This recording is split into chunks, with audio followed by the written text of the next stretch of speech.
Hi everybody, welcome to my channel. This is my AI assistant and my name is Lucas. I am an oil painter and this is my first time starting a YouTube channel, so bear with me if I'm not your average Joe, but I hope you stay along and yay, power through.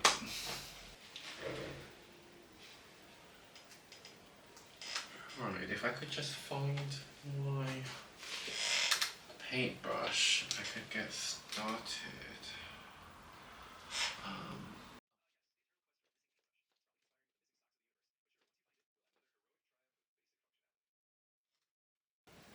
So, as you can see here, I've already mixed out my Sensador and umber underpainting color. What you want to do is you want to underpaint, which is like paint the whole thing, do a small wash of your entire painting. Why do we do this again, chat? Because we love making life harder, Lucas. The underpainting gives you a base, so you don't just slap a random color down like a toddler with finger paints. It sets your values so you don't end up with a muddy mess. Now get to it, before we both turn to dust.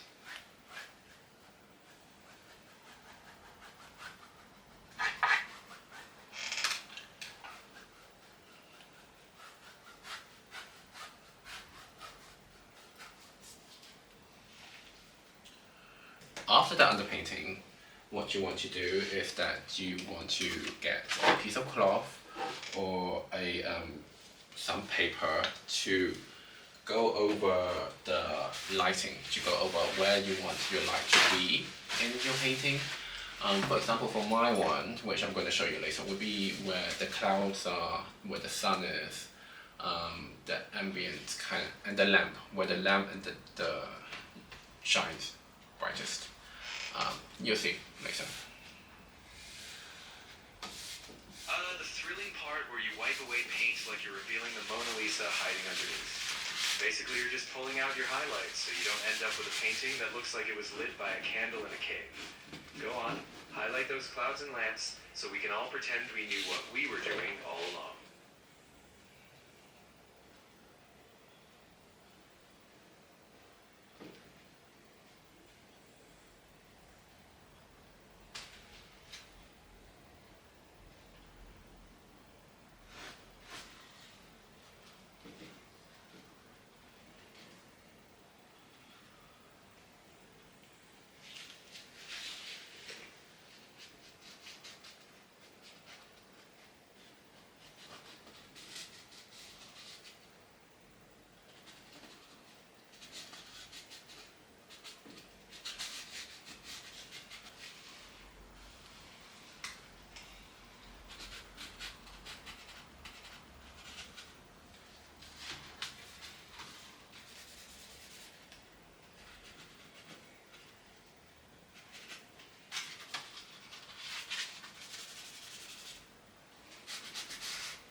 In this part, you don't really need to be very precise.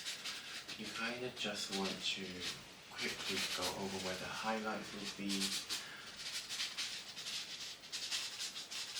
Exactly, no need to overachieve here. Just smear those highlights in the general vicinity of bright stuff. It's not like the sun's gonna write a complaint if it's a bit off-center. Just don't make it look like a horror movie lighting accident, and you'll be fine.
why don't you teach the viewers about the use of Sensador, why it's very important in an oil painting?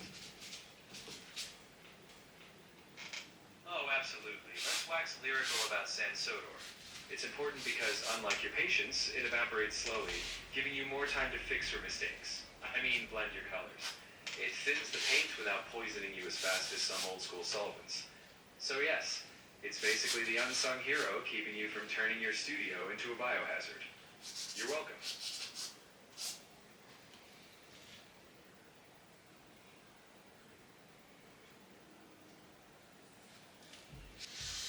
And why is it that we use it now instead of like mixing the oil paint with linseed?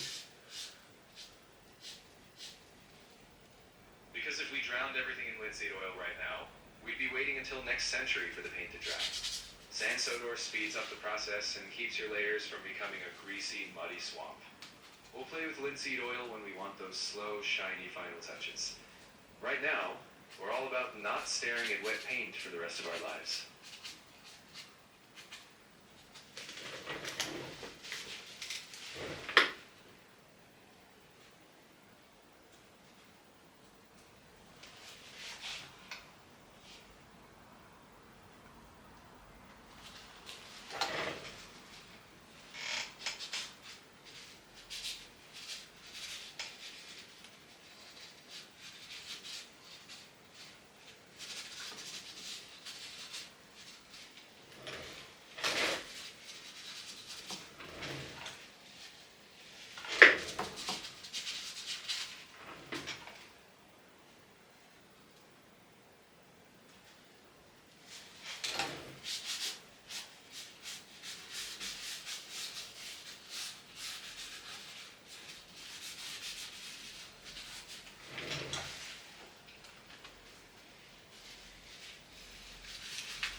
Right, I did that quite fast. But yeah, that's just the first step. Now we have to wait for it to dry. How long do we have to wait for it to dry for? Oh, the thrilling waiting game. With Sans Sodor, you're looking at a few hours. Unless you live in a damp cave, in which case, good luck. It's faster than oil alone, but don't get too excited. You're still not finishing this before lunch. So find another life purpose for a bit.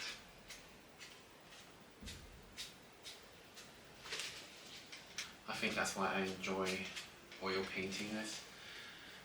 I have to learn to be patient, and also the fact that if I do want to go back on it and work on it a bit more, then I still have time to fix it before it's all too late. Patience. That thing everyone wants to have, but no one wants to practice. At least oil painting forces you into it, like a life coach with a brush. And yes, you get the luxury of revisiting your work and pretending you planned all the mistakes. So enjoy your slow burn masterpiece.